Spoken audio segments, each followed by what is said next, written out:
This video shows you 3 ways to mount your Eagle Eye Mini: on the top of the screen, on the bottom of the screen, and on a tripod.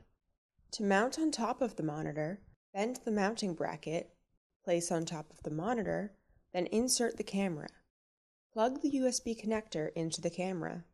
To mount on the bottom of the monitor, bend the mounting bracket, insert the camera, attach the USB connector, and then attach the plastic clip with adhesive. Peel off the covering.